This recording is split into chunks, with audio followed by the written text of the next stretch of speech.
Salut chers auditeurs, salut chères auditrices, bienvenue dans Sans Algo, le podcast qui vous en fait découvrir d'autres.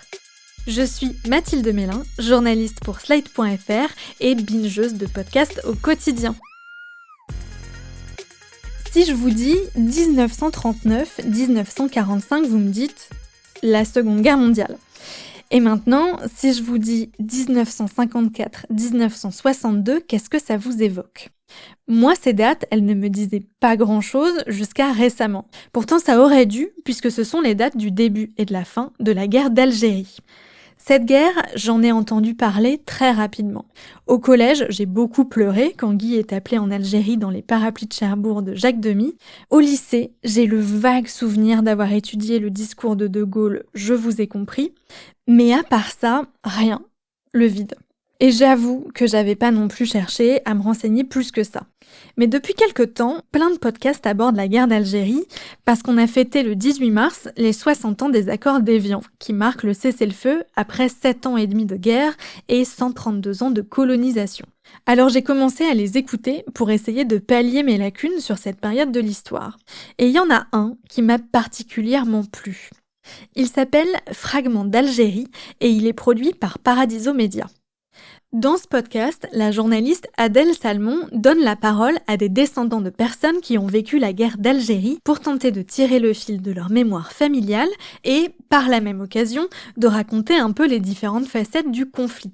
À chaque épisode, elle interroge quelqu'un issu d'un des grands groupes qui ont vécu cette guerre.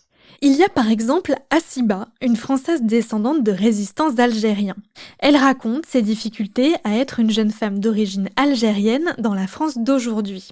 Elle parle surtout du silence dans sa famille autour de la guerre d'Algérie. Le silence, tous ceux qui témoignent le connaissent. Mais celle qui l'a peut-être le plus vécu, c'est Hélène, descendante de juifs algériens. En 2002, quand elle arrive au cimetière pour enterrer son père, elle remarque une inscription sur sa tombe qui va chambouler sa vie. Donc au cimetière, quand on arrive devant la tombe de mon père, je découvre à côté de son nom, en fait, une inscription qui dit « À la mémoire de Mimoun Cohen, son père, Yvonne Cohen, sa mère, Colette Cohen, sa sœur, Jean-Jacques Siksik, son beau-frère, disparu en juin 1962 en Algérie. »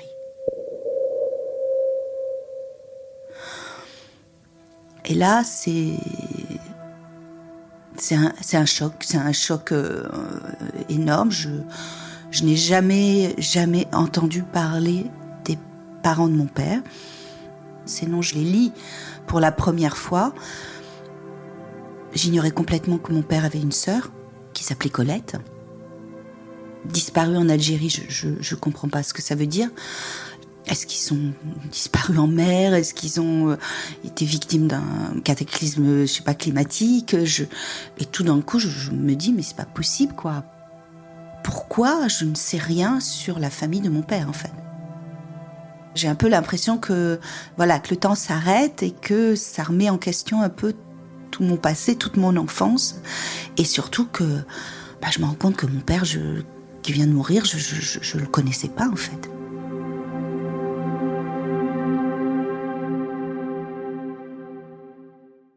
À travers l'enquête d'Hélène, pour savoir qui étaient ses ancêtres et pourquoi ils sont morts en Algérie, on apprend un peu de l'histoire de cette guerre et de ce qu'ont vécu les Juifs d'Algérie à cette époque-là.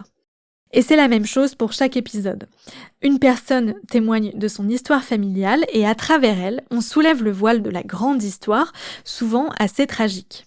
Au fil des 6 épisodes, on découvre un peu de l'histoire des Juifs d'Algérie, mais aussi des Félagas, ces combattants algériens pour l'indépendance, des Pieds Noirs, ces Européens installés en Algérie souvent depuis plusieurs générations, des Harkis, ces Algériens qui ont combattu contre l'indépendance aux côtés de la France, mais aussi des membres de l'OAS, l'organisation armée secrète créée par des généraux français après un putsch avorté et qui a lutté avec les armes pour que l'Algérie reste française.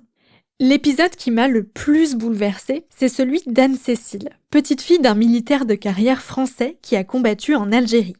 Cette guerre, il ne lui en a jamais parlé, jusqu'au jour où, à plus de 80 ans, il a fait cadeau à sa petite fille d'un livre où il relatait ses souvenirs. En le lisant, Anne-Cécile tombe des nues. Elle apprend que son grand-père si gentil, si intelligent, si humaniste, a fait usage de la torture sur un civil algérien avec la Gégène. C'est une batterie qui était souvent utilisée par l'armée française pour électrocuter des civils. Après le choc, elle doit décider de comment elle va s'approprier cette histoire.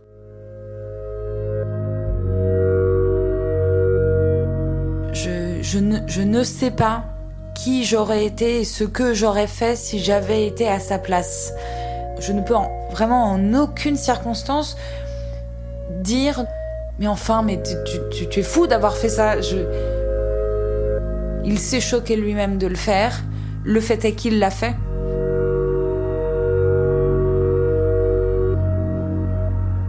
Quelque part, probablement, il y a les descendants de la famille de cet homme-là qui s'est fait interroger, qui doivent se dire, tu sais, ton grand-père, il a été torturé par un militaire français. C'est vertigineux comme truc, c'est pas beau. C'est pas beau. Ça me perturbe et ça me frustre qu'il y ait un homme qui ait rencontré de façon extrêmement épisodique mon grand-père au moment où il a été le moins mon grand-père. Comment on fait pour juger d'événements qu'on n'a pas vécus et que bien souvent on ne nous a transmis ni dans la famille ni à l'école ? Comment on construit son identité avec des trous béants, des silences et même des hontes ? C'est tout le sujet de Fragments d'Algérie, à la fois pour les gens qui y témoignent et pour nous, auditeurs, confrontés à l'immense complexité de ce conflit. C'est un podcast qui bouscule pas mal de certitudes parce qu'il nous met en empathie avec des descendants de gens qui se sont combattus et qui, chacun, essaye de composer avec leur mémoire. Pour bien comprendre les enjeux de chaque témoignage, la journaliste Adèle Salmon pose le décor au début de chaque épisode, comme avec Abdallah, fils de Arki. Ça nous a marqué psychologiquement aussi. Donc on est marqué au fer rouge, nous, maintenant. C'est difficile de grandir dans un pays qui reconnaît pas ses souffrances, les erreurs qu'ils ont fait, qu'ils ont commis envers nos pères, surtout.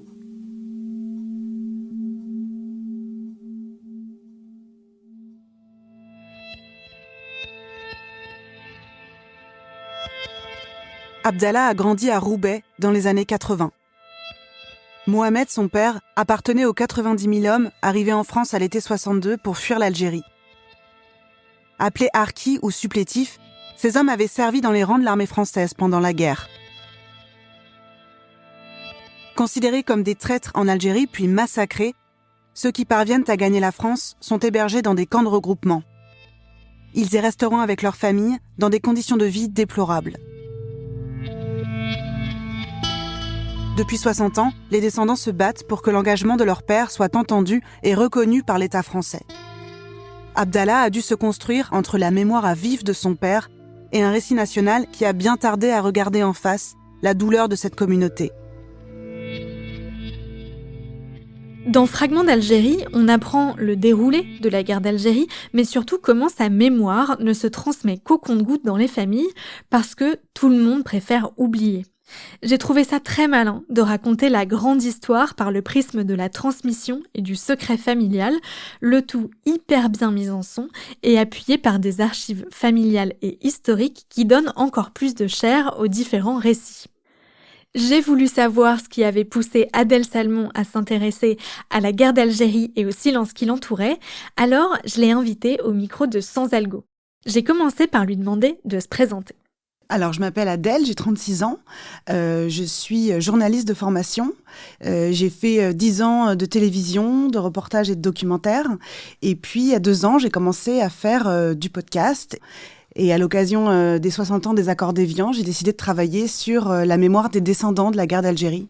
Qu'est-ce qui vous a fait vous intéresser à la guerre d'Algérie ? C'est cette date du 18 mars 62 et son anniversaire ? Il y avait une dimension commémorative, mais c'est aussi une histoire assez personnelle, parce qu'en fait, moi, j'ai un grand-père qui est né en Algérie coloniale des années 20, et il était issu d'une famille juive, et en fait, lui, il n'a pas connu la guerre d'Algérie, parce qu'il est parti pendant la Seconde Guerre mondiale rejoindre les forces Force française libre. Il a fait sa vie à Paris et il n'est plus jamais retourné en Algérie. Et du coup, moi, j'ai pas eu d'héritage de ça, puisqu'il parlait jamais de l'Algérie. Mon propre père non plus. Donc, du coup, il y avait ce mot-là qui revenait, mais c'était assez mystérieux, en fait. Et puis, petit à petit, je m'y suis intéressée. Je suis pas trop tombée dessus pendant mes études, même si j'ai fait des études d'histoire, parce que finalement, la guerre d'Algérie est très peu enseignée. Donc voilà, c'était un gros mystère. Et puis, j'avais déjà travaillé sur la Shoah et sur le génocide des Tutsis au Rwanda. Et je me suis dit que la guerre d'Algérie, ce serait un bon support aussi pour étudier les mécanismes de la mémoire avec le format podcast qui me tenait à cœur. Dans votre documentaire, il y a un panel représentatif des gens qui ont vécu la guerre d'Algérie. Il y a des descendants de Pieds Noirs, de Juifs d'Algérie, de soldats français, de harkis, et même des descendants de membres de l'OAS. Comment vous avez casté les personnages de Fragments d'Algérie ? Alors, moi, ce qui m'importait surtout, c'était déjà de ne pas mettre les paroles de ces descendants sur le même plan, parce que souvent, on a tendance à traiter la guerre d'Algérie par thème, et donc à mettre au même niveau ces paroles. C'est quelque chose qui me gêne, parce que souvent, ça vient lisser un peu le propos. C'est pour ça que j'ai déjà choisi de faire un épisode consacré à un groupe mémoriel, comme on dit. Sinon, j'ai vraiment choisi des personnes qui déjà avaient du recul sur leur propre histoire, qui d'abord souvent avaient hérité du silence, comme la plupart des descendants et des descendantes, et puis qui avaient fait quelque chose de ce silence. Comment on contourne ce qu'on veut pas nous montrer. Donc voilà, c'était des gens qui aussi avaient des âges différents. Je voulais pas me limiter uniquement à des personnes de 25-30 ans. Il y a aussi des gens de 50-60 ans que j'ai interviewés. Ils ont aussi souvent intellectualisé, lu par rapport à l'histoire, mais aussi par rapport à l'implication de l'histoire vraiment dans leur vie. Donc c'est des choses auxquelles ils ont réfléchi. Et moi, j'ai cherché du propos mûri et digéré pour réussir à raconter ces histoires-là. Ça, c'est ce que vous cherchiez. Ensuite, concrètement, comment ça s'est passé pour trouver ces témoignants ? Puis, comment se sont passées les interviews ? Moi, j'en ai trouvé dans mon entourage, des amis d'amis. J'en ai trouvé aussi par rapport aux recherches que j'avais fait pour un autre podcast précédemment sur la transmission de la mémoire. J'en ai trouvé aussi dans mon cadre professionnel. Comme la mémoire de la guerre d'Algérie concerne 7 millions de personnes en France, parfois, on n'a pas besoin d'aller très très loin. Quand vous arrivez au moment des interviews, déjà, est-ce que ça se passe en studio ou chez eux ? Et ensuite, est-ce qu'on interroge de la même manière un descendant de Pieds Noirs, de harkis et de membres de l'OAS ? Donc souvent, on est dans leur cuisine ou dans leur salon parce que, évidemment, la parole n'est pas la même dans un salon quand on est chez soi que dans un studio avec peut-être une ambiance un peu plus froide. Pour faire émerger l'intimité, c'est plus difficile. Après, oui, évidemment, déjà, les gens ne s'expriment pas de la même façon quand on est petite fille de militaire ou descendant de harkis. On n'a pas fait les mêmes études, on n'a pas la même place au sein de la société française. On n'a vraiment pas vécu les mêmes choses. Et ça, évidemment, dès la préparation de l'interview, ça se constate et ça se sent. Moi, en plus, ce qui me tenait à cœur, c'était que l'histoire puisse se comprendre à travers leurs témoignages, de façon à rendre le podcast vraiment accessible à tout le monde. Du coup, parfois, j'ai dû être amenée à mettre dans leur bouche certains éléments d'histoire, évidemment avec leur accord. Mais du coup, ça dépendait de leur connaissance de l'histoire et de comment ils étaient capables de retranscrire non seulement leur histoire personnelle, mais aussi l'histoire avec un grand H. Dans tous les épisodes, les témoignants parlent du silence dans leur famille autour de la guerre d'Algérie. C'est un peu le thème aussi de votre podcast. Pourquoi ce silence, à votre avis ? Est-ce qu'il est intrinsèque à cette guerre en particulier ou à tous les conflits en général ? Effectivement, la guerre d'Algérie, en fait, contrairement peut-être à la Seconde Guerre mondiale, elle est encore énormément taboue. On ne l'enseigne à l'école que depuis 1983. Et encore, on l'enseigne, mais ça reste à l'appréciation des professeurs. Donc souvent, on balaye la guerre d'Algérie en 2-3 heures. Donc ça, c'est une question que je me suis beaucoup posée aussi. Comment est-ce qu'on grandit avec des récits familiaux qui correspondent pas avec le récit national ou en tout cas ce qu'on nous enseigne à l'école. Il y a une témoin qui m'a dit que finalement, le silence des familles avait été nourri par le silence d'État et que le silence d'État avait été nourri par le silence des familles. Et ça s'est transmis comme ça de génération en génération. Et donc, il y a encore beaucoup de travail à faire, notamment dans la reconnaissance des faits.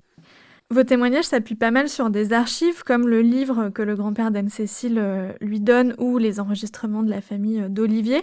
Comment vous avez fait pour insérer ces archives au sein de leur récit ? Anne-Cécile, la petite fille de militaire, elle a eu accès carrément à un livre écrit qu'on lui a quelque part servi comme ça. Donc ça, c'était une irruption de la mémoire très soudaine. Et donc, on a fait appel à un comédien pour essayer d'incarner au maximum ce grand-père, en plus avec qui Anne-Cécile a des liens très très forts encore aujourd'hui. J'ai l'impression qu'on arrive à comprendre ce que le grand-père pensait à l'époque quand il est arrivé en Algérie en 1956. Il avait une vingtaine d'années, il était tout jeune, c'était son premier vrai poste de commandant. Donc c'était un énorme enjeu pour lui. Et grâce à ces récits, je dis pas qu'on arrive à se mettre à sa place, mais peut-être on arrive à comprendre en tout cas dans quel état d'esprit il est arrivé en Algérie. Et ce qui est aussi intéressant dans ses mémoires, c'est que on entend le recul qu'il a aujourd'hui, à 87 ans, quand il écrit ses mémoires. Après, il y a certains groupes mémoriels où l'accès à la mémoire n'est pas du tout le même s'il n'y a pas de vérité générale là-dessus. Mais je pense par exemple à Ferhat, qui est notre dernier témoin. Lui, il a grandi en Algérie, dans les montagnes de la Kabylie. Et lui, il n'a jamais eu d'accès aux écrits de sa grand-mère, puisqu'il n'y avait pas d'écrit, c'était de la transmission vraiment orale. Et du coup, lui, il est allé enregistrer sa grand-mère qui chantait des chants révolutionnaires kabyles. Et ce que j'ai trouvé vraiment génial, c'est qu'il a pu nous donner ces chants. Et ça, je trouve ça très fort parce qu'en son, ça fonctionne très bien. Vous avez utilisé des archives familiales, mais aussi des archives médiatiques et historiques. Comment vous avez articulé l'intime, l'histoire familiale et la grande histoire au niveau sonore ? Alors, au niveau sonore, moi, je voulais avant tout privilégier le récit des descendants et des descendantes. Ça, c'était très, très important. Je voulais faire exister le passé par ces archives personnelles et familiales. Et je voulais, en même temps, que l'auditeur ou l'auditrice puisse se repérer dans l'histoire. Donc, c'est pour ça que j'ai pris des archives d'époque. On a travaillé avec l'INA pour ça. Et à chaque fois, je voulais pas que les archives, soient trop longues ou viennent un petit peu être confusantes. Donc, finalement, j'ai choisi des archives assez courtes, parfois très connues. On a pris des discours de Gaulle prononcés en Algérie, par exemple, relativement connus. Mais je voulais aussi avoir les voix de journalistes des années 50 que j'affectionne particulièrement en plus. Donc voilà, c'était aussi pour qu'on reste dans l'époque surtout. Dans ce podcast, vous prenez la parole, souvent au début des épisodes, pour contextualiser l'interview, présenter le personnage et aussi pour donner des chiffres, des faits, des dates. C'était évident pour vous de prendre la parole dans le podcast et de ne pas simplement faire des interviews à voix nue ? Moi, ce qui m'importait, c'était vraiment de laisser parler les gens et que l'auditeur ou l'auditrice puisse être en immersion totale et puisse être du côté des gens, quel que soit le groupe mémoriel dont il s'agissait. Donc effectivement, j'ai fait ce choix de parler en introduction et après de m'effacer complètement parce que j'estimais que les récits se suffisaient à eux-mêmes et que pour une meilleure immersion et compréhension, déjà qu'on avait différentes sources sonores entre le propos du témoin, les archives personnelles et les archives historiques, si je rajoutais ma voix, je voulais pas que ce soit trop confusant. Il y a aussi une grande place laissée à la musique et à l'ambiance sonore dans ce podcast. Est-ce que ça, c'est votre choix personnel ou est-ce que c'est le travail de Florentin Baume, le réalisateur ? Alors, c'est un mélange des deux. Évidemment, Florentin Baume a fait un travail vraiment exceptionnel en termes de réalisation et de musique sur ce podcast.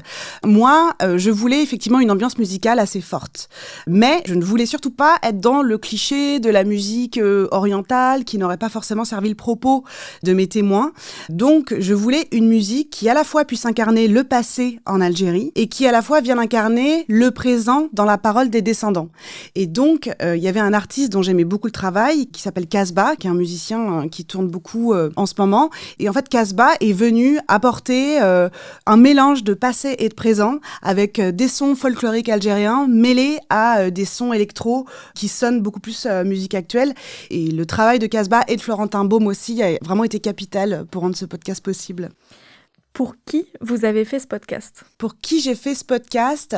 Je pense que j'ai fait ce podcast dans l'espoir quand même que les descendants s'écoutent les uns les autres. On a 5 épisodes qui sont diffusés sur 6 et c'est assez intéressant de voir les messages que je reçois des descendants quand ils écoutent les épisodes des autres. C'est quand même une surprise pour eux. Ils trouvent les épisodes extrêmement touchants, ça leur rappelle leur propre histoire, alors que c'est pas du tout les mêmes groupes mémoriels. Je dirais pas que j'ai fait ce podcast exactement pour cette raison, mais au final, à la fin de la réalisation, je dirais que ça, c'est une belle récompense en fait, que les gens s'écoutent les uns les autres. Merci beaucoup. Merci.